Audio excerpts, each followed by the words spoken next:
Good morning. I hope you're all well. Thank you so much for joining me today. It always amazes me how much can happen in a month. We have quite a few changes to discuss on the fund's positioning. I also want to give more details on the SARB limits and the capping of some of the Sygnia funds, give details into that, why, which funds, and what the solutions are. And I'm excited to announce a new fund that Sygnia will be launching, but that'll come at the end after we go through the markets and discuss what happened last month. And last month certainly was a risk-off month. Markets fell nearly 10% before recovering slightly. And it was certainly not a great month for performance for any asset class, really. Markets became jittery after the Fitch downgraded the US credit rating. It's the first time since 2011, and Fitch downgraded the US, forcing US real bond yields to spike to the highest level since 2009. That compounded with China's deflationary woes and some concerns about energy inflation, with LNG prices jumping 40% after concerns that Australian supply would be at risk. Well, all of that was just too much for the markets to handle, and markets certainly sold off quite aggressively during the month. You can see, looking at the chart there, SA equities down over 4%. Fortunately, we are very underweight South African equities, and we sold more during the month. China down 5%. As you know, we sold China at the end of July, so luckily we're out of China for the month. US small caps, which impacts the Fourth Industrial Revolution Fund, still struggling, and that is unfortunate. On the positive side, some good news with healthcare rebounding up nicely. Dollar cash obviously up nicely, as well as the rand weakens. Gold having a good month there, up 3.5% in rand terms. Positioned around BRICS, no surprises. I think BRICS was quite positive for gold. But generally, very much a risk-off month, and certainly nothing to be too excited about. Returns are decent still on a one-year basis and a three-year basis, and longer term. So it is nice that we have some good returns in the bag, but things are looking more and more volatile, more and more scary looking out, and we remained quite cautiously positioned, which worked well for us in August, and we maintain that cautious positioning. So let's just look at how the world is doing. What is happening to global growth? How is that impacting markets, and how is it impacting our positioning? I think this chart is very, very informative. So you can see, if you look at 2020, the huge spike here. So this chart shows the ratio of manufacturing PMI to services PMI. So PMI, purchasing manufacturing indices, that's a survey that gives a forecast of growth, how growth is doing, what our expectations for growth are as well. And the JP Morgan Global Composite PMI is sitting at 51. So it is slowing, but it's still in expansion. Anything above 50 is growth. So that is great. The world, despite it slowing, is still in the growth phase. But it's very much showing a mixed signal between services and manufacturing. So if you look at the charts in 2020, you can see the huge spike there as manufacturing completely dominated and services dwindled. And it was because of lockdown. People couldn't travel, they couldn't go to restaurants, services spend disappeared.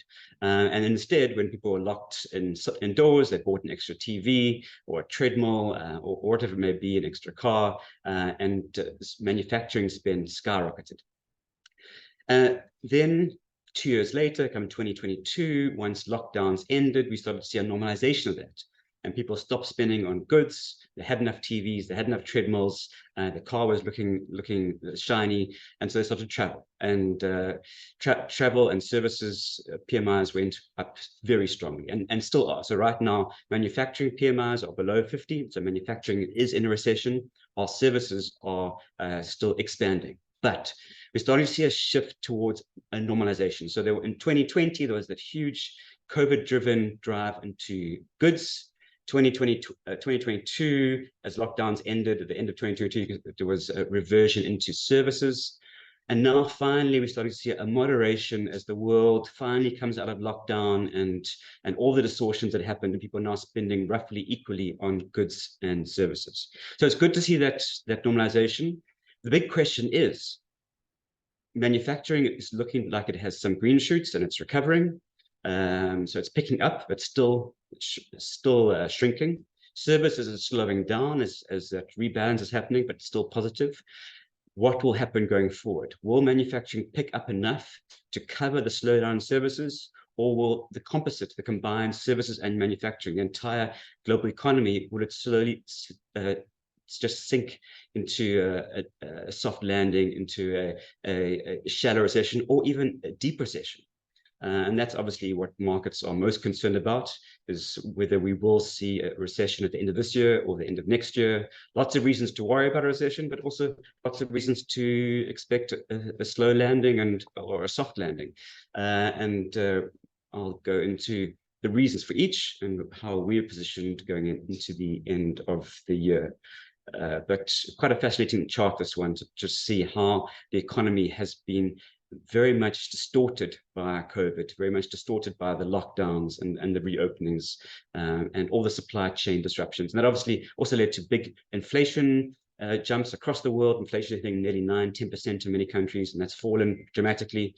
Obviously not fallen as much as we need to have fallen, but certainly as those COVID supply disruptions have come out of the system, we've got inflation falling from nearly 10% down to around 3–4% in most developed markets.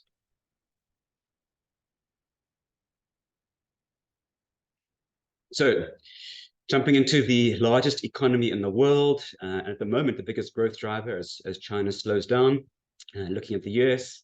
And I am forever indebted to Trump for the hours of entertainment that he causes. It really is quite spectacular. Donald Trump became the first former US president to have a criminal mugshot. And that picture, as you can see here, went viral on social media as Trump posted, "Never surrender." And that certainly has been his motto. It's the fourth time that Trump has been processed as a criminal defendant this year, and he's using the negative publicity. I suppose there's no such thing as negative publicity for Trump, as part of his campaign for Republican presidential nominee. And he's leading DeSantis by 40 percentage points. Quite incredible how the public is just playing into this rhetoric of his. And Trump faces 91 criminal charges, with the first trial in March next year. So he's going to face trial just as the race for the 2024 presidential elections heats up. And it'll be very interesting to see whether he ends up becoming the nominee or whether he ends up in jail. And if he is the Republican nominee, how that impacts the elections. For now, the Democrats are still slightly ahead as favorites for 2024, although Biden's approval has fallen. And he could see his approval fall even further if the economy goes into recession. Now, US markets tend not to do as well during election years. They tend to do much better after elections because there's a lot of uncertainty. And they do even worse in a year when there is a switch of parties from Democrats to Republicans or Republicans to Democrats. Now, I think we have to be quite careful about cause and effect here. You could see that the reason there's a switch is because the economy has slowed, and that then causes a change, as opposed to the markets falling because of the change in party. You might find that a weak market leads to a change in party. But whatever the cause, there certainly is, history shows that in the year of the election, US markets, either way, are slightly less than post-election. So we do have that headwind coming to us in the US. But elections are forecast around the world. In South Africa, we have our elections next year, and they always tend to add some volatility as the politicians open their mouths. And generally, when politicians open their mouths, it's not positive for markets. So looking into the details of the US, as I said, the US was the catalyst for the negative performance in August, with Fitch downgrading its US rating from AAA to AA+ on the back of erosion of governance, repeated debt limit standoffs, and a worsening fiscal outlook. Now, a lot of very bright people came out very publicly to say that was just ridiculous. Treasury Secretary Janet Yellen called it arbitrary and outdated. Harvard University professor Larry Summers described it as bizarre and inept. So a lot of people attacking the downgrade. There are reasons for it. It's quite understandable. I mean, Fitch forecasting debt to GDP in the US rising to 2.5 times that of the AAA median of debt to GDP of 39.3%. So more debt to GDP is certainly a risk, but when it comes to countries issuing debt in their own currencies, it is almost impossible for them to default. They have a printing press, they can just print more.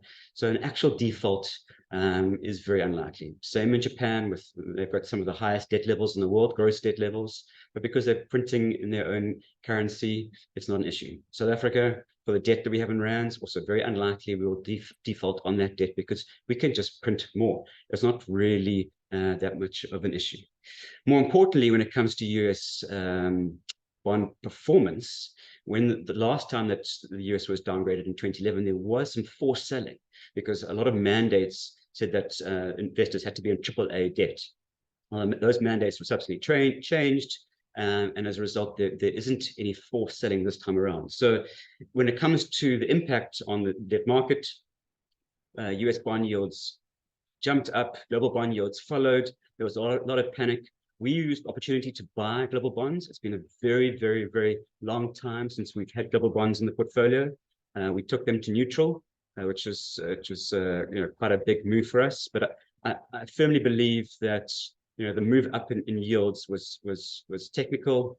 And when it comes to bond yields, it's very much going to be driven by inflation in the US. And yes, inflation is likely to be sticky.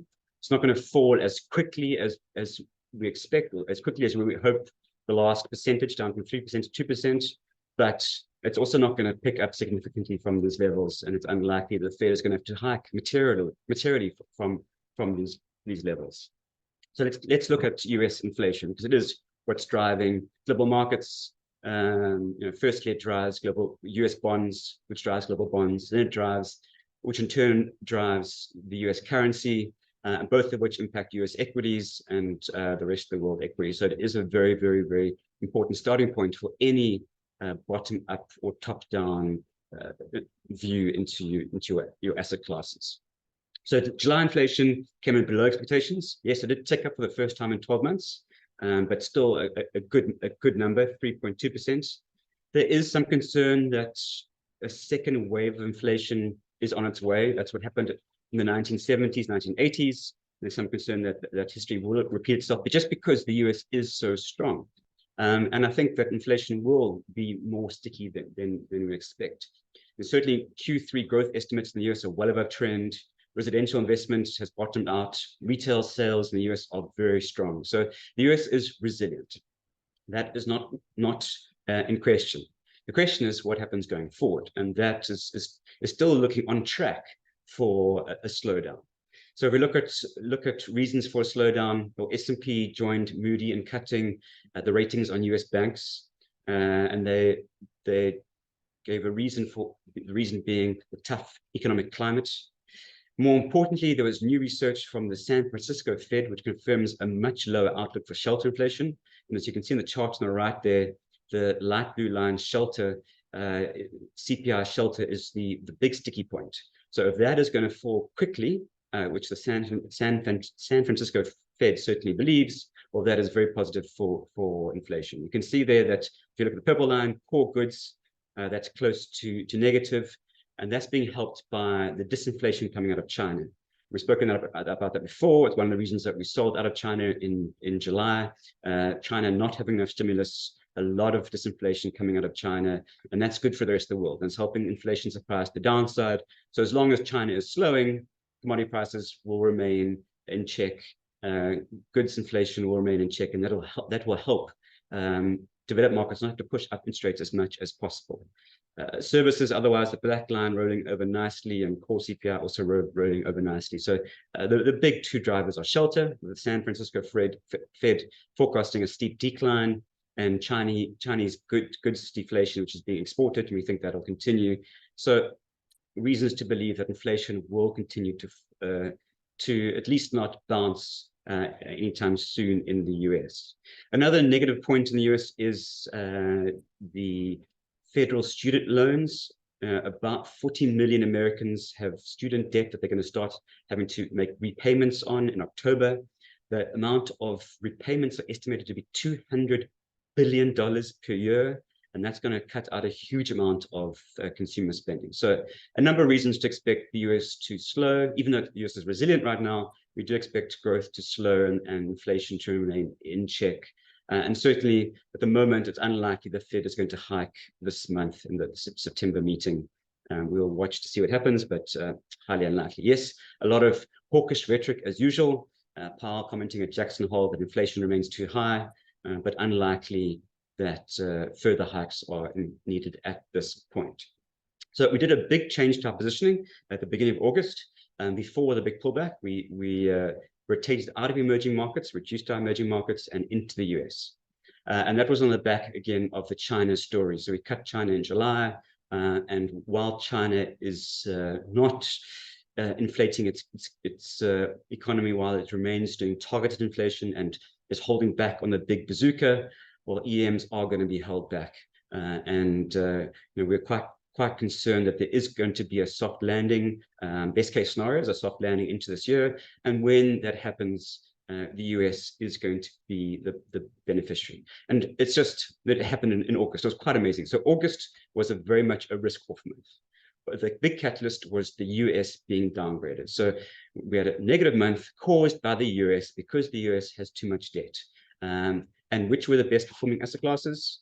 The dollar and US markets. So it remains, despite all the concerns, despite the fact that the US is expensive, despite the fact that the dollar is incredibly expensive, when things are in turmoil, when there's volatility, when there's a risk-off environment, people run to the US.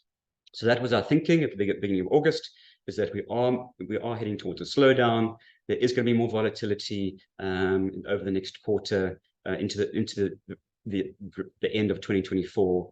More volatility, slowing economy, and when that happens, the US is the place to hide. It really is the cleanest shirt in the laundry basket, and so as a result, we reduced our emerging markets and switched into the US at the beginning of the month. So this is it's not only the first time we've been buying global bonds, but it's the first time we've been overweight the US in some time. So two big changes in the portfolio: overweight global bonds, overweight the US.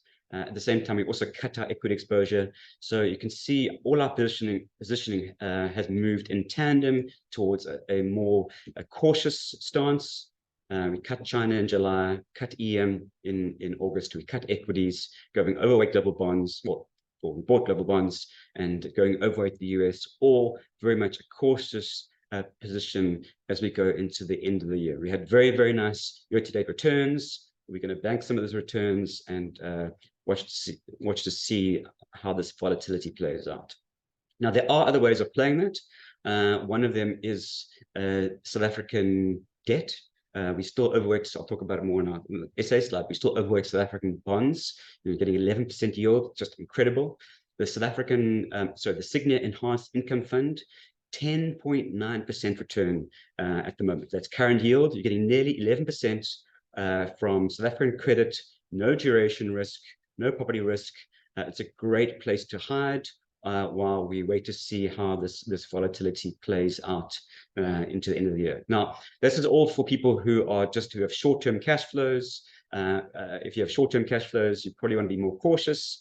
If you're a long-term investor, you don't want to sell, you don't want to incur CGT events. Long-term equities will be your best performing asset class, and long-term value will be rewarded. But in the short term, we are certainly taking on a more cautious stance.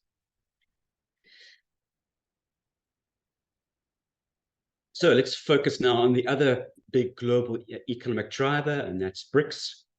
BRICS trying to take on the G7. And the BRICS summit was held in Johannesburg this past month in August, where the membership was extended from 5 to 11.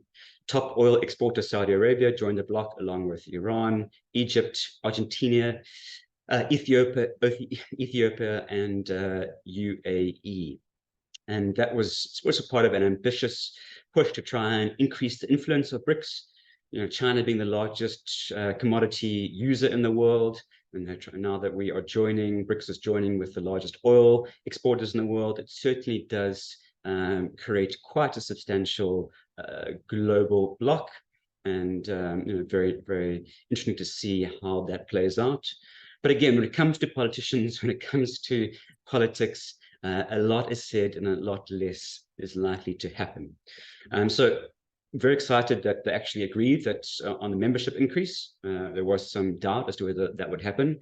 A lot less progress was made on establishing a BRICS common currency. As I've said before, highly unlikely that that is going to happen because the BRICS is a far more disparate group than any of the developed markets. You can see just how much infighting is even in the EU between Greece and Germany.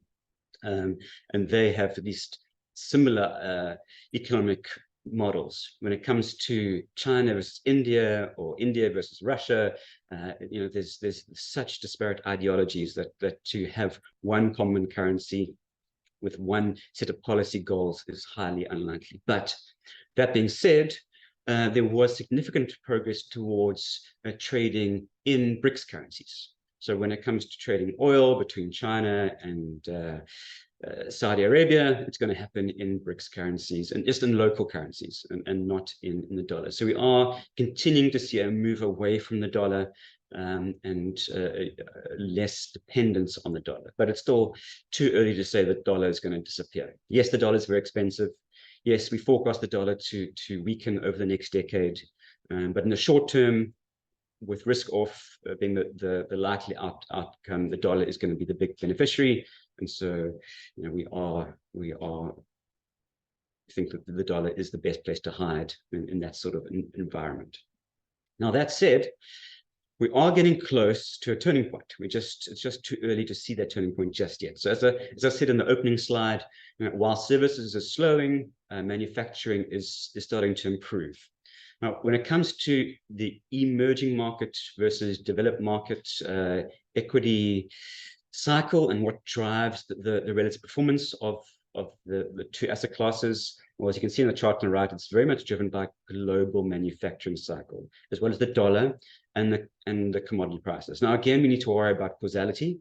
I don't think that there is some circular reference, but generally what happens in a strong manufacturing cycle, well, that'll drive commodity prices, which will drive a weaker dollar because emerging market growth responds more. It's got a higher beta to global growth than your services countries like the US. But we are starting to see some green shoots coming through from manufacturing. Yes, the manufacturing PMI is starting to pick up.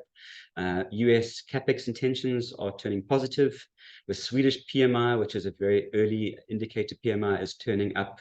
Taiwanese export orders, new export orders are also turning up. And so there are some early tentative signs that the global manufacturing cycle is about to improve. That said, it's not improving yet, and it's too soon to start investing following that trend from an investment perspective, which is why we have gone more cautious. And again, why are we cautious? Well, just because China is holding emerging markets back. China is holding commodity prices back. China is holding Europe back. So Europe very much, Europe and Japan, even though the developed markets, very much dependent on the global manufacturing cycle. So Europe and Japan being held back. Commodities obviously very dependent on manufacturing and emerging markets even more so. So there are some tentative signs coming out of China. They continue with their targeted fixes to the slowdown. So for the first time since the great financial crisis in 2009, China cut their mortgage rates. It's a big move, and it wasn't expected to happen, but it has happened. They've cut their mortgage rates for the first time since 2009. Not only that, but they cut the deposit requirements for home loans. They also cut the loan rates for first-time home buyers. They also halved the levy charge on equity stock market trades, and they reduced the amount of foreign currency deposits that banks have to hold as reserves. So a lot of targeted easing, but still no big bazooka support to the market like they did in the great financial crisis. And as a result, there's a very strong rhetoric in the market that China's not doing enough. Now, China remains very, very cheap. Less than single-digit PEs. There are some strategists that have come out to say it is a speculative buy. I certainly think that it could be a speculative buy.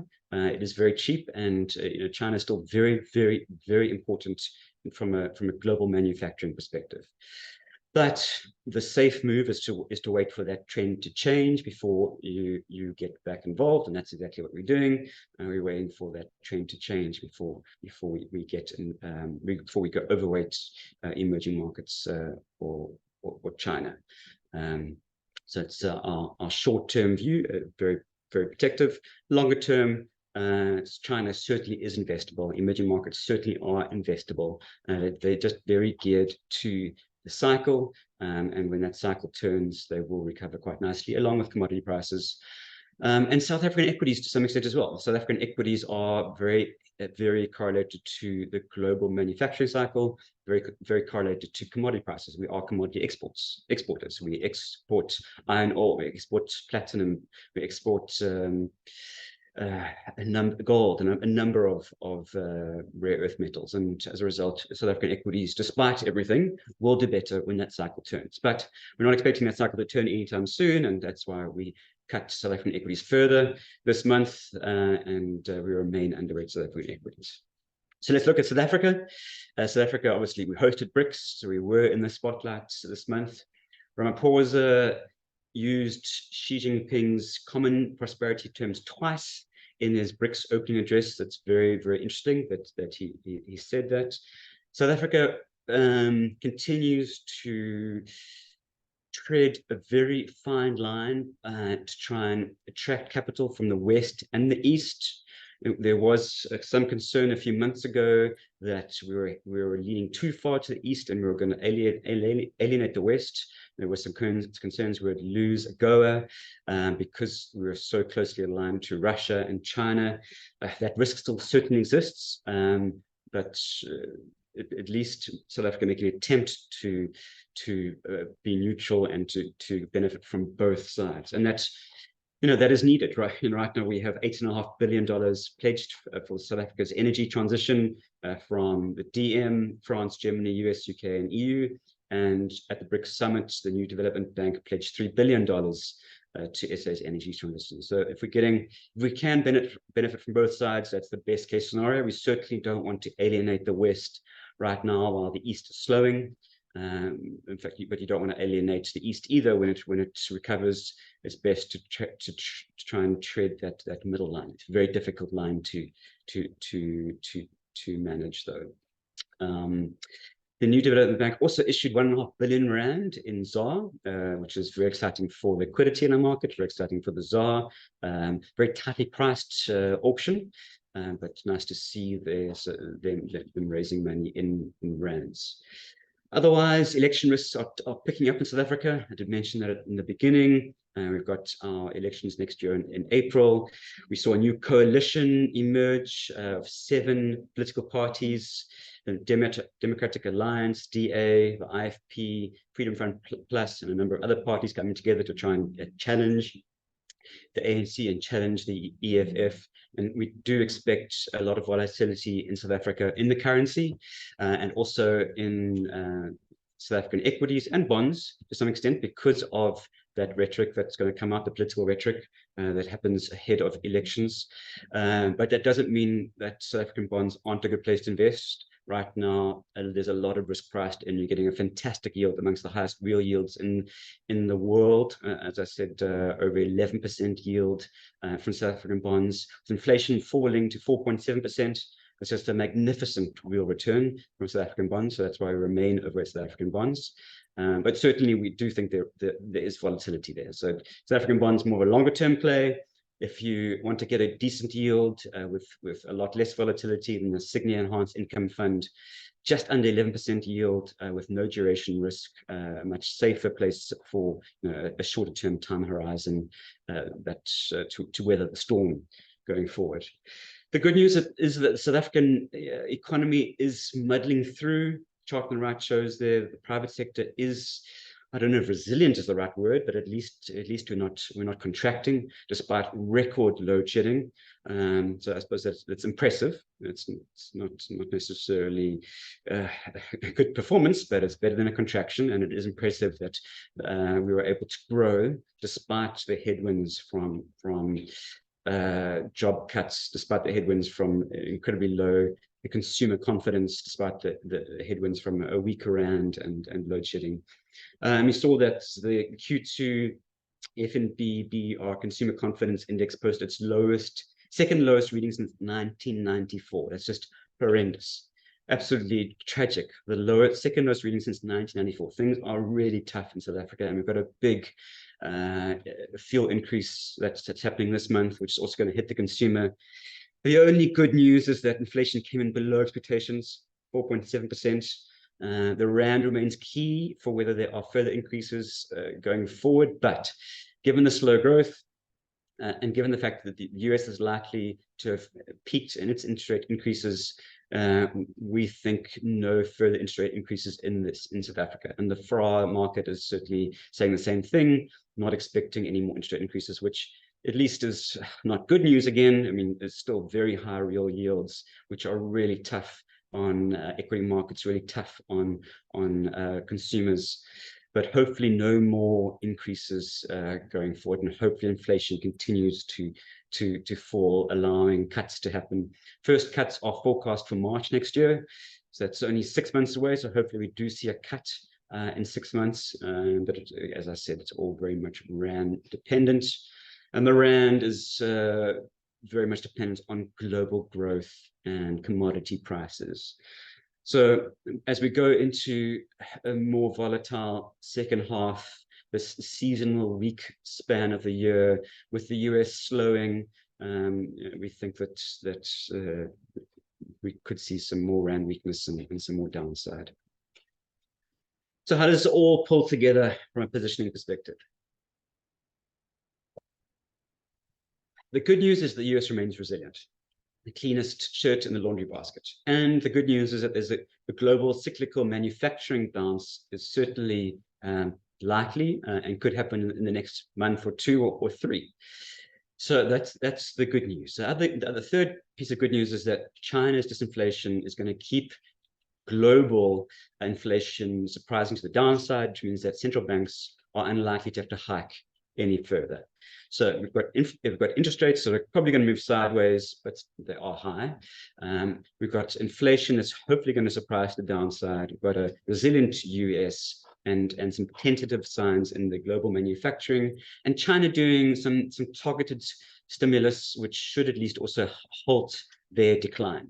And despite quite a dramatic shift in negative rhetoric around China and some serious cutting of Chinese GDP, the consensus is still expecting China to grow at 5.2% this year, which is above their 5% target, and it's certainly nothing to sneeze at. 5.2% is on such a large economy is still decent growth. So a lot of reasons to be positive, but there's also, history suggests that when you have aggressive monetary tightening of the past year, which we've had, some of the tightest, heaviest tightening we've had in 40 years, well, things are going to slow, and they just have to. Yes, there's a lag, but they will. And indicators are pointing to that slowing growth, and certainly to slowing inflation as well. So what are those indicators? Well, we've got very tight bank lending standards in the US and in Europe. More importantly, one of our big theses for 2024, while we were overweight equities, while we were overweight emerging markets, while we were overweight China and the rand, was all because there was excess savings from COVID, and the consumer was going to be resilient. The consumer was going to spend those excess savings, and that thesis generally worked out. The US certainly spent those excess savings, as did Europe, as did Japan, and a lot of emerging markets, and that kept the economy buoyant and allowed very decent returns from various asset classes year to date. The only economy where that didn't happen was China. Those excess savings haven't been spent. China remains the largest saver of the world, and until there's more confidence in China, well, that's unlikely to change. So what I was getting to is that was the thesis. The thesis was huge amounts of excess savings from COVID. The economy is going to be better than expected, and we were overweight from October, November, end of last year, and returns are close on 20% a year in balance funds. A phenomenal return, locking some of that in because those excess savings are now dwindling. US in particular, they pretty much have run out of COVID excess savings, combined with tight bank lending standards, combining with increase in credit defaults. and slowing employment. That means that things are certainly going to see a faster slowdown. The lagged impact from tightening will probably happen more quickly going into the last couple of months this year until the seasonal bullishness starts in maybe December. So definitely September, October, November could be quite bearish. So in this slowdown, in this volatile environment, well, who benefits? The dollar, the US, bonds. It's a very nice time to get invested in bonds. As I said, we have gone from holding no global bonds to benchmark. First time in a very, very, very long time. We have gone overweight the US. We have cut US equities, so we are positioning quite conservatively. We have cut EM. That said, valuations still remain very favorable for non-US markets. Europe is incredibly cheap. It's probably the cheapest it's been on a relative basis compared to the US in 20 years. Japan, not as cheap, but Japan still remains quite cheap. In emerging markets and China in particular, China also 20-year lows compared to developed markets on a PE and a price to book basis. So there's a lot of value in the rest of the world. Very, very attractive. But we do think that it's not the right time from a short-term perspective to see a catalyst that's going to drive a re-rating of that value. And we're going to sit on the sidelines in safer asset classes until that value well, until we see the catalyst to drive those cheaper asset classes into a more favorable state. Something I also haven't mentioned in terms of the outlook is the geopolitical risks, and certainly is a big wild card. And if some of those risks do come to fruition, well, again, the biggest winner is going to be the US, not necessarily global bonds, because global bonds, if political risks happen, there'll probably be something to do with Russia, Ukraine, which will drive higher energy prices, which will drive higher inflation, which will drive higher bond yields, which won't be good for global bonds, but it will be good for dollar, and it will be good for the US because they remain the most independent from an energy perspective and the furthest away from geopolitical risks in terms of Russia and Ukraine. So that's a big risk. Other geopolitical risks, are around China and Taiwan. It's certainly not our base case. I think the risks are very, very small. We're still quite bullish on China tech, even though we have cut our China positions.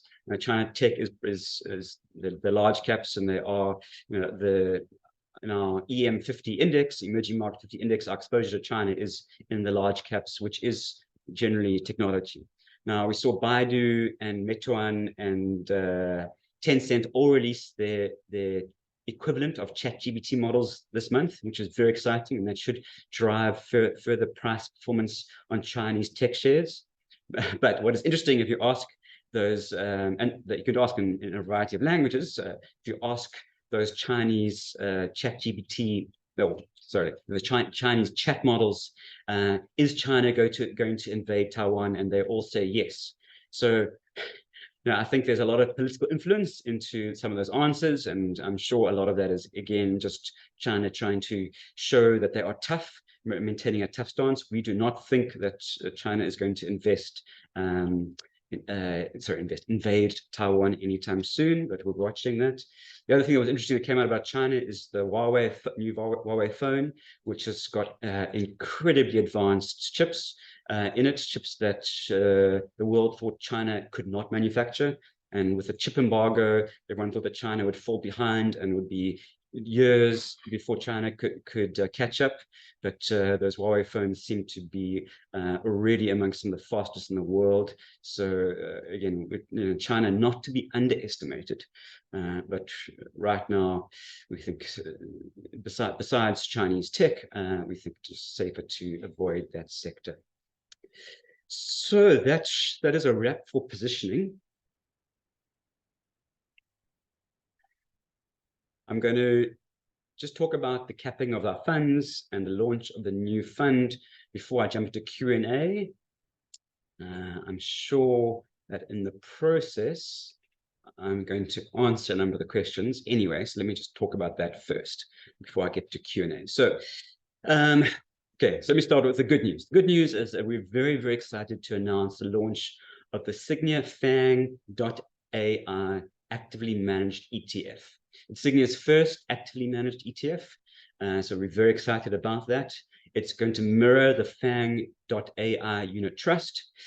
So we'll have two funds in that, well, we'll have an ETF and a unit trust that give exposure to FANG companies, to companies that benefit from the large language models and ChatGPT. Those funds do have some exposure to Baidu and its LLM, and to ByteDance, as I said, with the launch of its LLM, as well as a number of exciting businesses like NVIDIA and obviously all the big large cap stocks, Microsoft and Amazon, etc. And that fund doing incredibly well. Number one out of 102 over 1 year. I think it's second over 3 years, number one since inception. So performance is great. And we're very excited to have an equivalent option in the ETF space. So also actively managed, as I said, it will mirror the unit trust. It's just up to you. If you prefer a unit trust, that's your choice. If you think you can time entry during the day, well, then you have the ETF as an alternative option. And that completes our range. We have in the fourth IR space, we have fourth industrial revolution, we've got both the ETF and the unit trust. In healthcare, we have both the ETF and the unit trust. And FAM now, we have the ETF and the unit trust. And those are our three most overweight themes in the portfolios. As I said, we cut China and we have reduced emerging markets. So those are our big themes. FANG or fourth IR and healthcare. We don't have any FANG directly we're not overweight FANG in our global equity portfolios, but the S&P 500 basically gives you such great exposure to FANG. We still have a very, very high exposure to those stocks, regardless. Okay, so that's the good news. Very excited about the launch of that fund, yeah, please keep a lookout for that launch. Okay, so let's talk about the capping of the fund. So you would have seen the communication that came out this month about the closure of some global equity unit trusts. The ETFs aren't affected by our global capacity. It's a separate manco, but our unit trusts are. We have the same SARB limits of that's 45% that every manco has. And most other mancos are also hitting that 45% limit.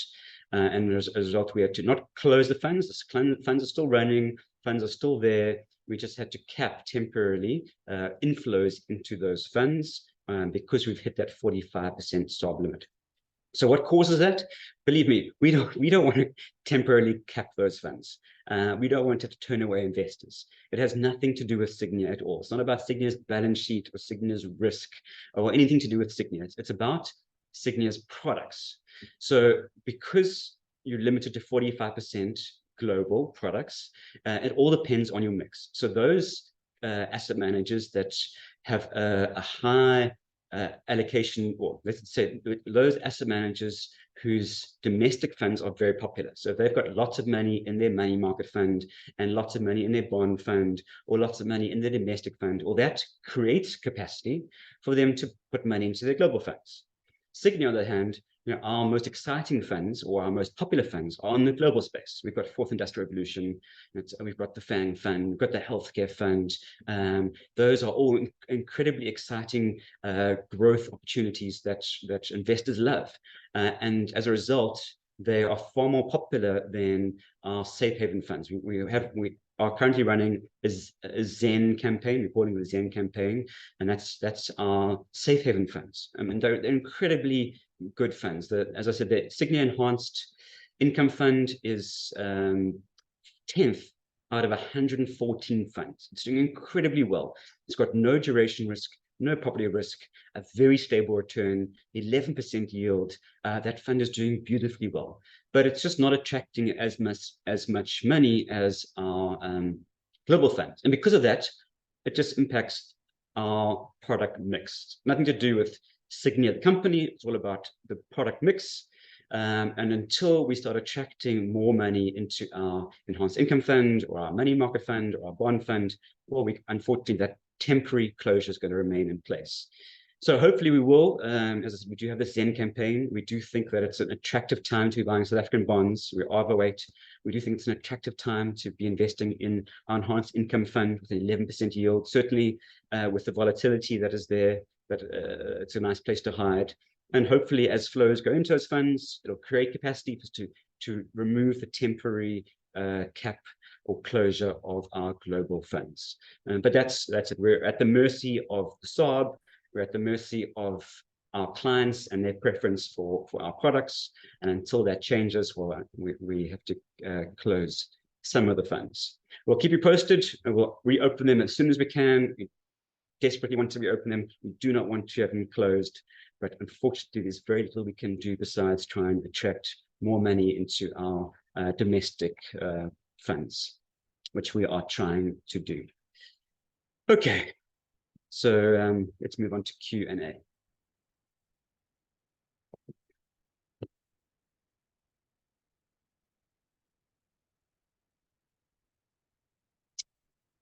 Joshua asks, can you please give a direction of the Indian economy?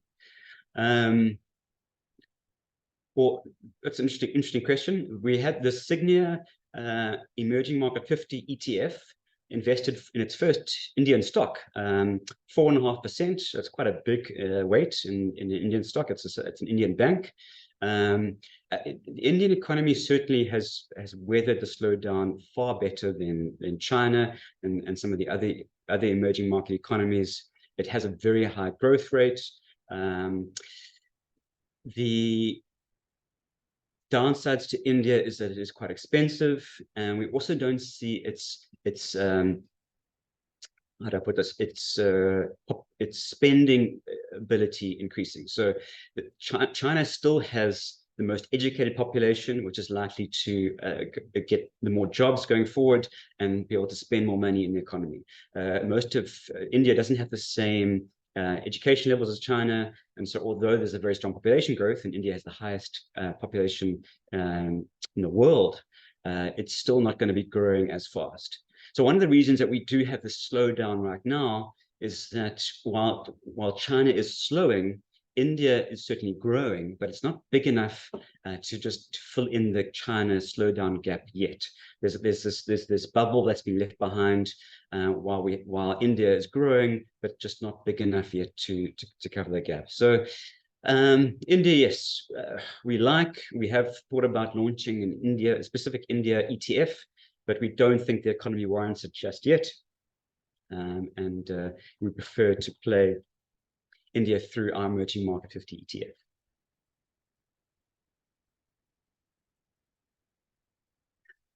Christopher makes a good point. He says BRICS having expanded from 6 to 11, surely there's going to be even more difficult to reach consensus than previous. Spot on. I think that there's going to be even less achieved with a broader group of people with even more diverse views. Spot on. Probably more noise, but less decisions. Johan makes a fantastic point. Johan says, can Sygnia create a facility to open offshore accounts on the Alchemy platform where investors are allowed to take their money offshore and invest in foreign currency funds? Johan, we are desperate to do that. We are busy doing that. Unfortunately, it's a lot of development work. It has been the development has been in progress for some years now. Unfortunately, we are still some way off before we can create a multi-currency option on Alchemy. I would hesitate to give a time frame, but probably 18 months until that is available. As soon as it is, we will have offshore Sygnia funds that you can switch from Sygnia Rand funds into Sygnia dollar funds and take your money offshore. We definitely want to do that. We know there's a big demand for that. We're just limited by how quickly that development can happen on the platform side.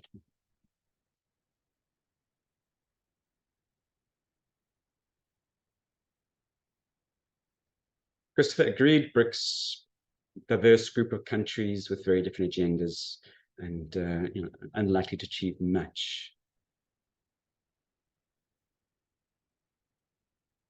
Christopher, again, no, the Chinese debt does not worry me. I think that's one of the red herrings that the market has right now about China. There's a lot to worry about China, but debt is not one of them. I mean, if you want to look at debt to GDP, Japan's got 4 times as much debt as to GDP, maybe 5 times as much as China.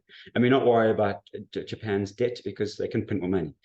China is the same, and Japan's in a deflation environment. China's the same, a lot less debt from a debt to GDP perspective.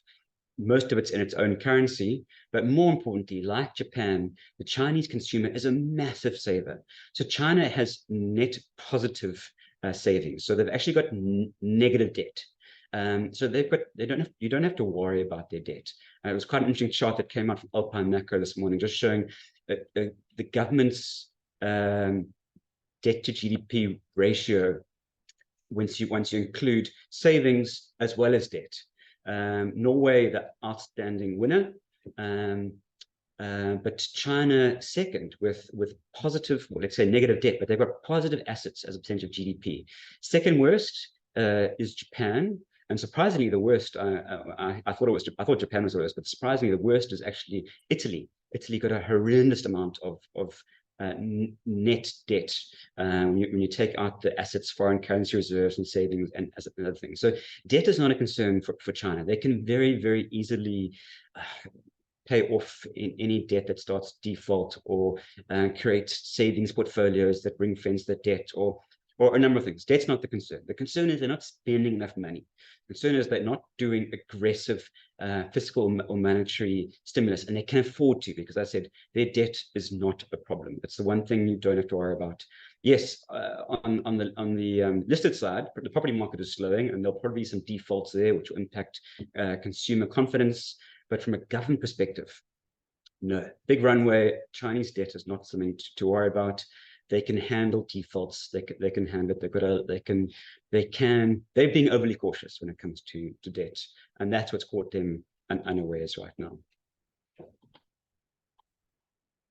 George very rightly points out that SARS collections are likely to come into, so focusing on South Africa, SARS collections are likely to come into pressure. What are the risks of that? Can we expect tax increases? George, you're spot on.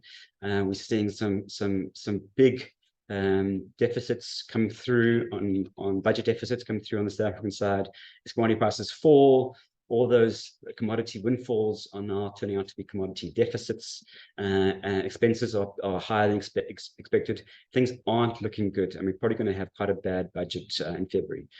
I do think a lot of that's priced into South African bonds, so I'm not too concerned about the impact from a market perspective. We could see some tax increases. That's not the base case. The base case is that they'll probably find other sources of borrowing, as well as diversifying the borrowing sources, as well as cutting expenses. Certainly, National Treasury have been very vocal recently about cutting expenses. So I think we're probably going to see lower growth coming out of expense cuts as opposed to higher tax increases. But yeah, the base case is not a great budget expected in February right now. But certainly our base case is not anything horrendous. We're not going to default. As I said, most of our debt is in rand, so we can print more money if we had to. But we can find other sources of raising capital. Things are tough. And that's why we are underweight the rand, we no longer think the rand's going to. Well, we took more money offshore at 18 and a half. Before we thought the rand could strengthen to 17 and a half. We now think the rand is probably going to stay at these levels at least until commodity prices increase. So we're probably going to have quite a weak rand into year end. And we won't see some recovery until there's a global recovery driven by commodity prices. Or some good news on load shedding, which is unlikely in the short term. Mervyn says, can you tell me more about the proposed changes to the Sygnia FANG fund? Mervyn, there are no changes to the Sygnia FANG fund. That we're launching, the unit trust stays the same. We are launching the ETF, which will mirror the unit trust. The unit trust is seeing its name being changed, just to bring in line with the ETF. But otherwise, the FANG fund stays true to its philosophy. No change to that philosophy since we've launched it. It focuses very much on the FANG stocks. Most of them have changed their names, and most of them have changed what they do, and that's why we've got this the unit trust, the FANG unit trust ballot, just to update the FANG name and update the FANG deed with all the name changes. It's, yes, we're going to keep the name FANG because that's what people understand. I mean, FANG is a very well-known term, but the deed used to, or currently forces us to invest in Facebook, and Facebook doesn't exist. And it forces us to, it's now Meta, and it forces us to invest in Google, and Google's now Alphabet. So we just had to update, some cosmetic changes to the deed to follow all the changes that have been happening to those stocks. But our philosophy remains exactly the same. We are focused on large global platform companies that use technology to attract investors, and they create massive moats to lock in those investors with technology, and it just allows them to very easily provide new services like large language models, or push up fees quite easily to that asset base. So they've got huge cash flow positive. We think that those business models are fantastic, great quality businesses. Yes, they are expensive. They have run really hard. Stocks like NVIDIA are pricing in a lot. And as I said, we did cut our NVIDIA and AMD exposure back to below benchmark on those two stocks. But those companies as a whole have a huge amount of run, particularly big stocks. So we've got 10% exposure to the Microsofts and the Amazons and the Apples, Metas, fantastic business models with massive moats, huge margins, big cash flows, and we think that that's a great place to be. But it's also a great foundation for your US stock market.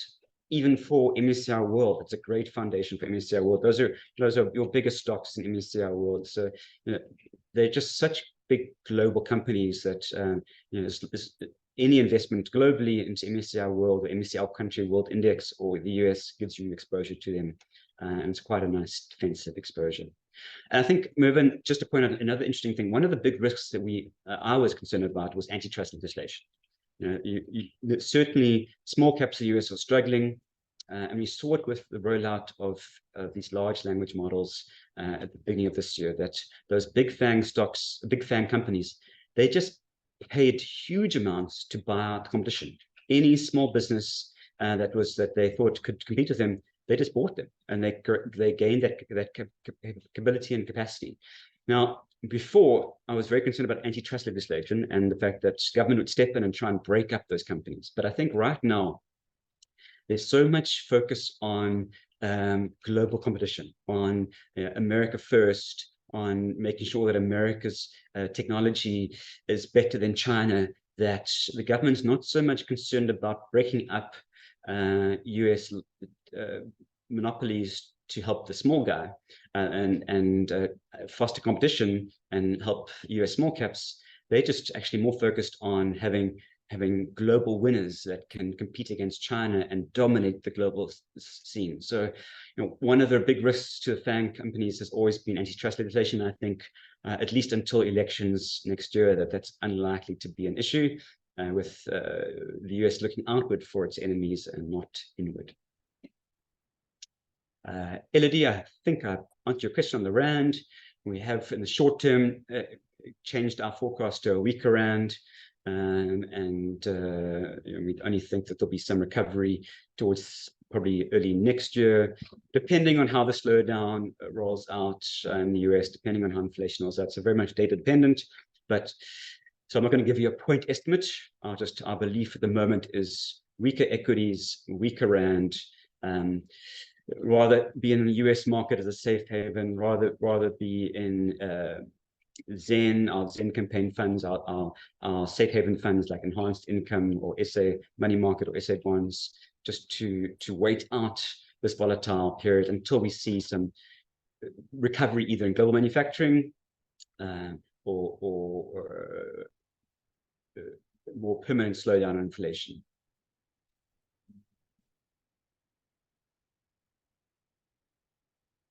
Justin, okay, it's a good question. So Justin asks, what are the differences between the Sygnia All Bond Index Fund, the Sygnia Enhanced All Bond Fund, and the Sygnia Enhanced Income Fund?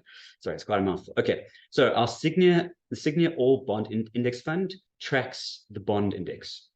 So that's just pure the ALLB, and that's very much no credit, and you're getting a very decent return, 11.2 or 11.3% current yield, nearly 1% a month, by investing in bonds, and you take on duration risk. So as many of you all know, that over the last year, bonds have given you almost a very low return, maybe 4%. And that's because even though each month you're earning a percent yield, your capital has fluctuated. So if you don't need to spend your capital, if you're in a living annuity, well then the All Bond Fund is a fantastic return. You're getting nearly 1% a month, which you can spend.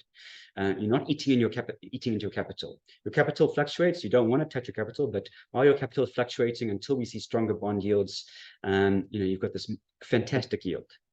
The Enhanced All Bond Fund is giving you nearly 12% return, and that's because it combines credit and duration. So it's slightly more risky, but it has 100% duration risk, but also your capital is at risk.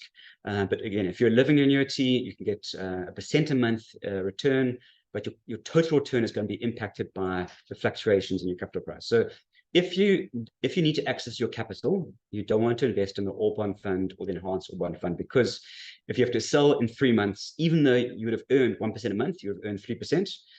You could have lost 4% in capital if it's not a realized gain, it's an unrealized gain. You could have a 4% unrealized gain in capital just because bond yields have moved up. So it's those bond funds are if you don't need to access your capital. If you want to access your capital, if you've got a shorter time horizon, 6 months to 12 months, then you can look at the Enhanced Income Fund, where, as I said, returns are just under 12%. You're looking at a 10.8% return at the moment. That's again nearly 1% a month, with no duration risk, no credit risk. The risk you have there is that one of the companies that you invested in defaults. But most of those companies are blue chip, and we're not expecting don't have any concerns right now for any of those companies. But certainly, as the South African economy slows, if we see a default that could take place, well, you could have a small impact on your income. So instead of 10.8, maybe you only get 10%, but that's right now, we're not expecting any credit risk events. And so a very decent return and a very stable return. As I said, that fund is 10th out of 114, with some of the lowest volatility, lowest 3-year volatility in the industry. So if you look at best risk return in that sector, we are amongst the best. It's a great fund. If you want to be even more conservative with hardly any credit risk, well, then there's a Sygnia money market fund. And that's giving you about, I think, just under 9% return. That's got very short-term credit, so a lot less credit risk, no duration risk, and that's the safest place to be if you've got an even shorter time horizon. So, Justin, to answer your question, none of them will give you great growth in the long term. Yes, bonds, we do think bonds will give you some capital growth as commodity prices increase, and there's a bit more stability around emerging markets and South Africa and the rand, and we do think you could have some capital gains on top of the 12% return from bonds. But bonds aren't, and money market aren't growth assets. If you want long-term growth, unfortunately, despite the volatility, you have to be in equities.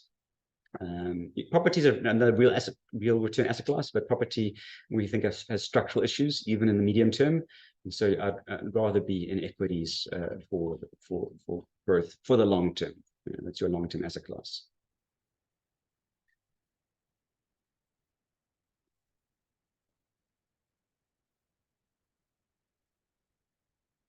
John.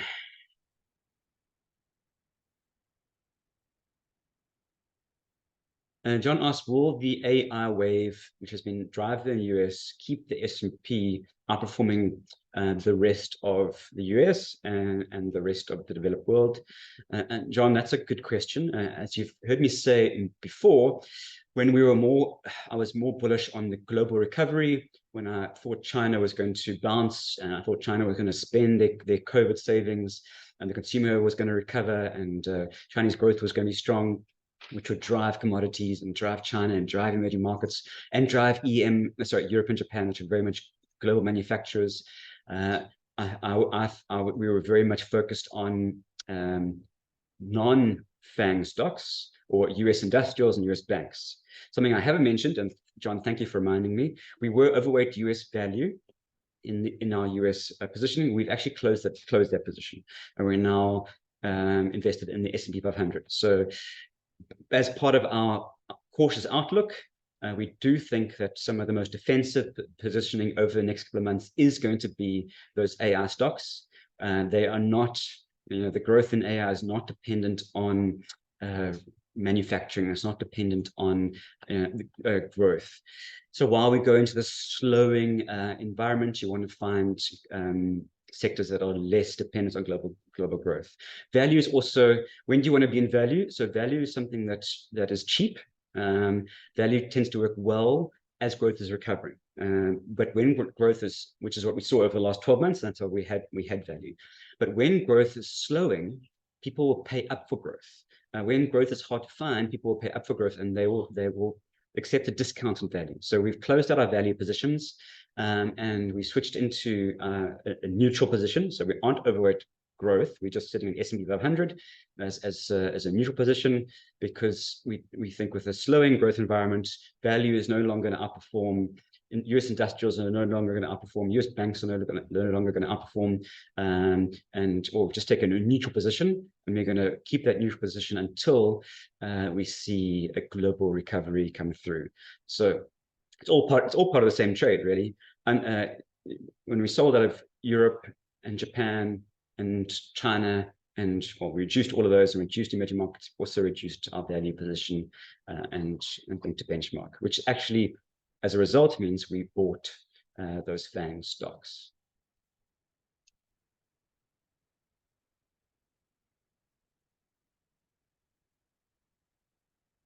Clive, when will the new Sygnia FANG.AI ETF be launched?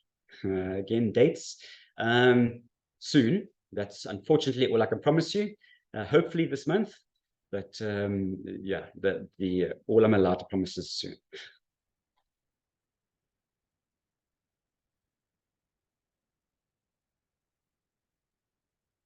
Bruce asks a very difficult question. Bruce says, would you advise taking rands out of the country at the current levels and buy dollars and invest in FANG stocks like Tesla? Bruce, as I said, we did that all about a month ago when the rand was 18.5. We took some money out and we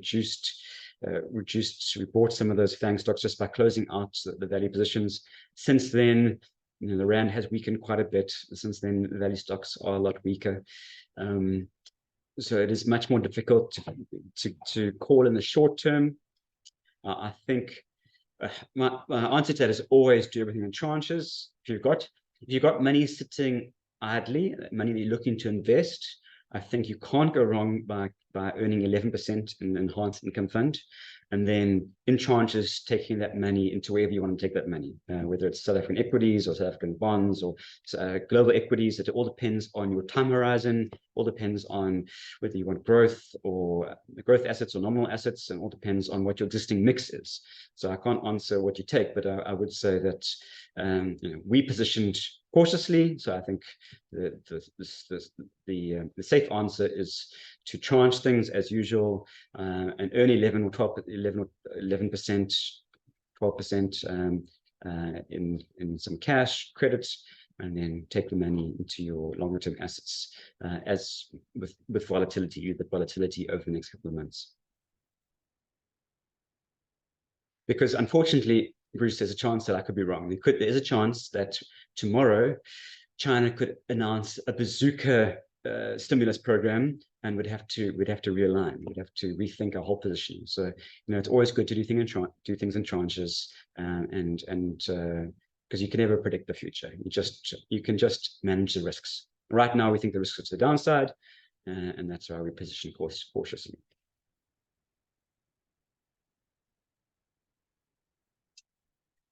Elodie asks, when are we going to be opening the global funds? That's a great question. Unfortunately, I can't answer that. It all depends on flows into our domestic funds. We hope to open it as soon as possible. Possibly it's going to be this year again. So what drives that mix? It's two things. As I said, the one is flows. So as we get more flows into the global funds, or that impacts the mix. As we get more flows into domestic funds, that impacts the mix. But the other thing, and what's the biggest driver of why we have to close those funds, is the rand. So the SARB has come out with the 45% limit, and they don't allow any deviation around that. Unlike Reg 28, where you allow 12 months to rectify. And as the rand weakens, and so that balance changes. So right now, with the rand as weak as it is, we are held hostage by the rand. So if the rand strengthens into the end of the year, well, that'll create a cushion, and then we can reopen those funds. And it'll also probably be a better time to invest anyway, because the rand is stronger.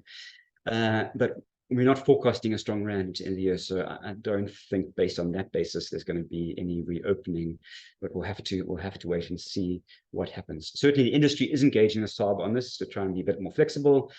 So maybe the SARB comes up with some changes. There's anything can happen, but yeah, it's unlikely. So given that, I think your best bet is to invest in our ETFs. So our ETFs aren't closed, so you can still invest in the MSCI World ETF. We've got the S&P Global Top 100 ETF if you want world exposure. We have the Fourth Industrial Revolution ETF, the Emerging Market ETF, all those ETFs that aren't closed, and you can get exposure. Those are all fantastic funds, passive, very low cost, and always open, because there's no 45% cap on that mango, so we can take as much inflows as you want. So please, if those inflows are a concern, or if the temporary cap is a concern, think about investing in the ETFs. We also will have the FANG ETF launched soon, hopefully by the end of this month, and so you'll have the complete range. In fact, there's a much wider range on the ETF space than we have on the unit trusts. So then, my preference, as you all know, all my savings, my retirement annuity savings, are in the skeleton balanced 70 fund. And I think it's also very important to point out, and so I should have pointed this out earlier when I was talking about positioning. Skeleton balanced 70 fund now has 40% global exposure. So we've taken it up quite dramatically. If you remember, just over a year ago, they were sitting at 28%, in line with our old SAA. And we changed the SAA, and we've since moved up with TA to 40%. So you're getting a good chunk of global exposure with skeleton balance 70. It's got your lowest fees. It's got 40% global exposure. It's got all our themes that we like, our tactical asset allocation overlay. It really is the best blend, and that is not closed. So you can still get 40% exposure to global through skeleton balance 70. And then any extra global that you want, top up with the ETFs. So that would be what I would suggest just for the next while, until we are able to open those funds. You can still use Sygnia funds. You can still invest in the Sygnia platform. Just use skeleton balance 70 and our ETFs, and you can get a nice blend of global and equity exposure to get exactly what you want. Remember, skeleton balance 70 is our best long-term number, was best long-term fund, and we are underweight equity slightly there. We're sitting at 69% equity, not our benchmark at 70, so which shows that we are slightly conservative. So again, nice to be able to get some offshore exposure, which is not equities, which you can't get through our unit trusts or our ETFs. So getting exposure to global bonds. We don't have a global bond ETF, so it's nice to be able to invest in skeleton balance 70, not closed, get 40% global exposure, get exposure to global bonds, lovely diversified portfolio. That's all you need. That fund is also coming up to its 10th anniversary in October. It's just incredible. If you look at the 1-year performance, top quartile. Look at performance since inception, it's the top decile, top 10% of funds. It's just my favorite fund. It just does well in all time frames. It's just got the perfect blend of everything. Now with 40% global, it's just very attractive for investments, and it's all what you need. Skeleton Worldwide Flexible has 44% global, so not a very big difference between Skeleton Worldwide Flexible and Skeleton Balance 70. So if you wanted to invest in Skeleton Worldwide Flexible, now that that's closed, go straight into Skeleton Balance 70, getting almost identical exposure and at a cheaper fee, and it's not closed. And for Skeleton International Equity Fund of Funds, well, there you can get very similar exposure to either Sygnia World ETF or Sygnia ESG, which is our S&P 1200 Global Fund. Again, great portfolios, very low fees on those ETFs.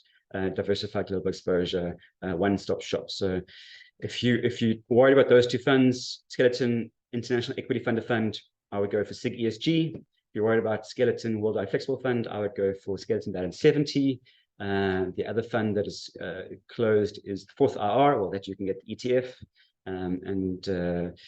that is as it is. And if and when we have to close healthcare unit trust and FANG, well, then you could get exposure to those ETFs as well. So there are alternatives for everything that is closed.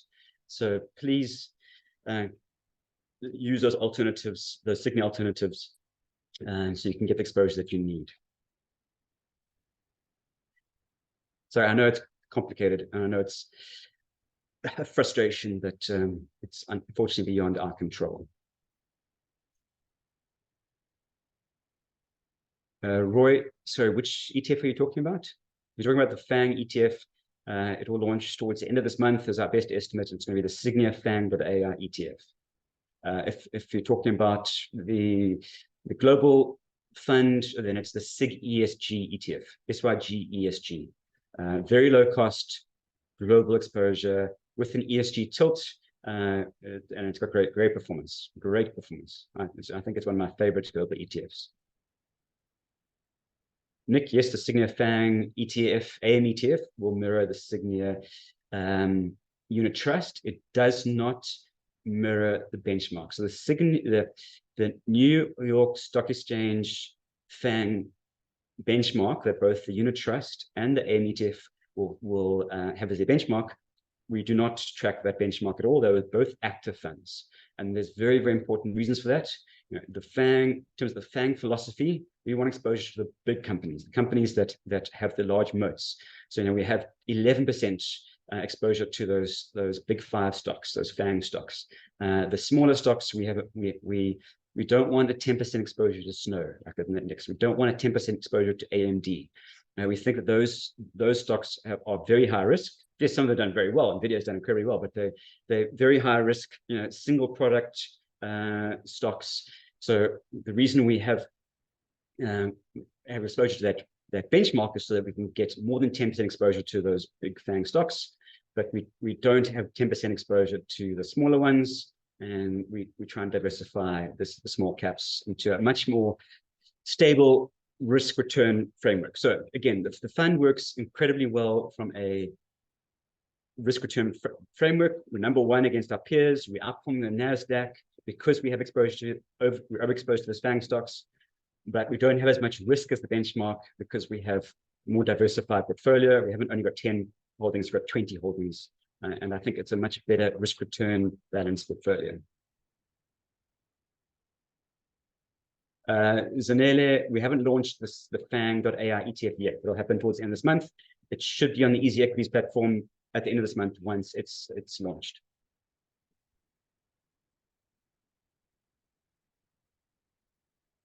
Nick, yes, we are considering similar solutions. Nick points out the last time we had to close funds, we had a zero fee campaign. It's definitely something on the Sygnia Money Market Fund. Definitely something we are considering. It's not in place yet, but we are considering it. We're also considering other things to attract money into those funds. So please watch that space. Got some exciting ideas.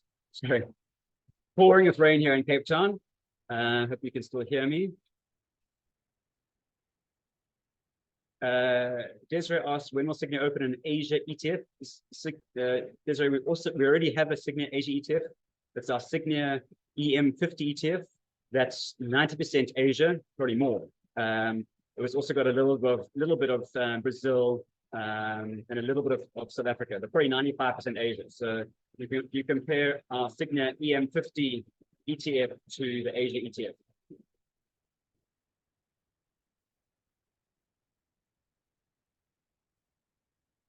The dams are certainly filling up nicely in Cape Town.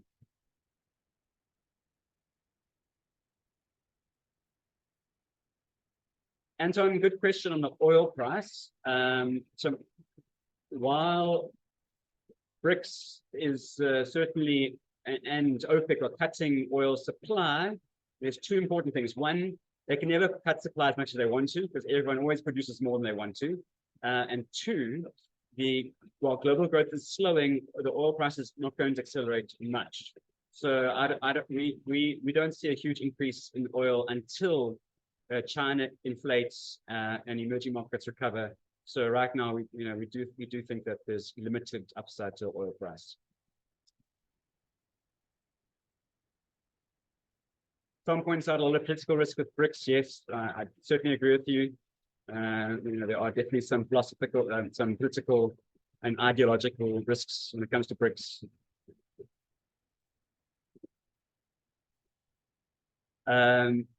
Malefi, if you want to look at the upcoming Sygnia FANG.AI ETF, just look at the top 10 holdings of the FANG unit trust, because it will be identical to that.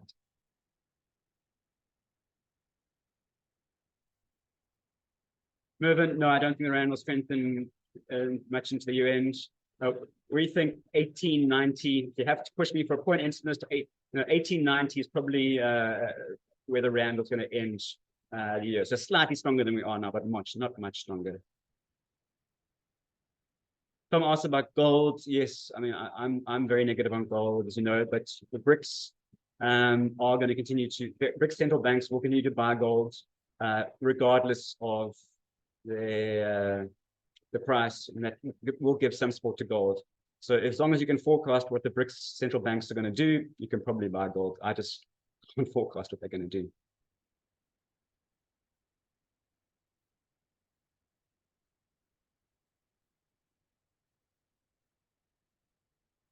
Justin, yeah, bonds. We prefer bonds over property right now.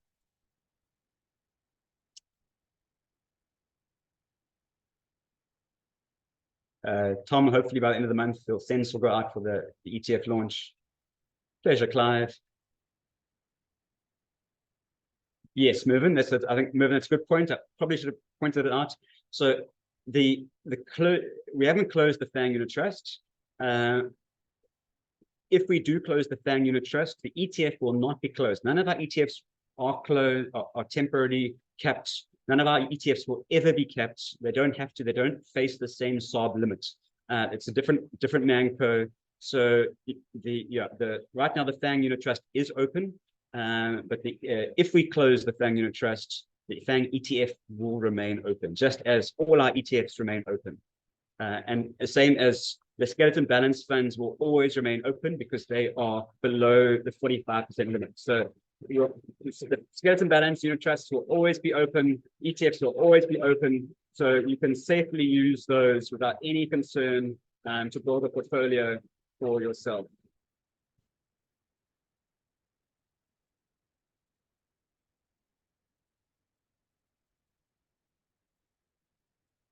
Yeah, Tom, it's a good question with a very long answer. People are worried that we are moving into a structurally higher inflation world because of things like ESG and demographic changes.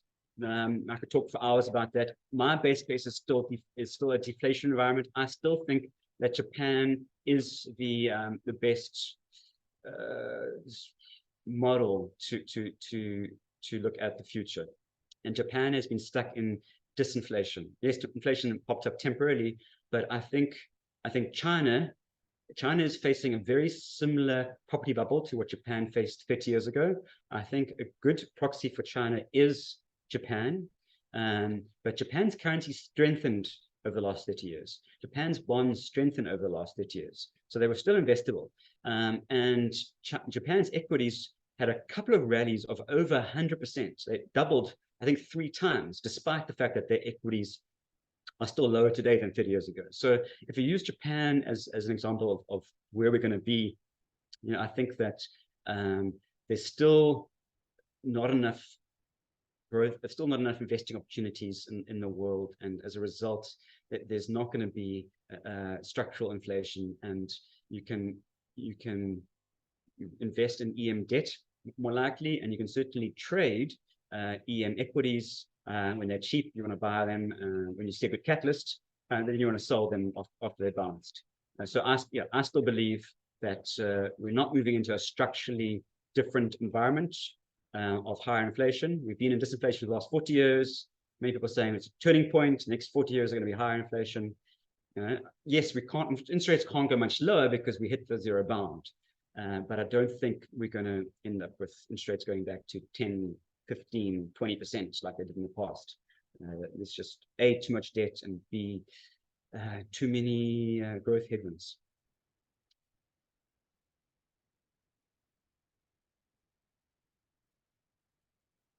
Thank you, Tom. I agree. I also think it's sad that the market hasn't picked up on the awesome value that the skeleton balanced range offers.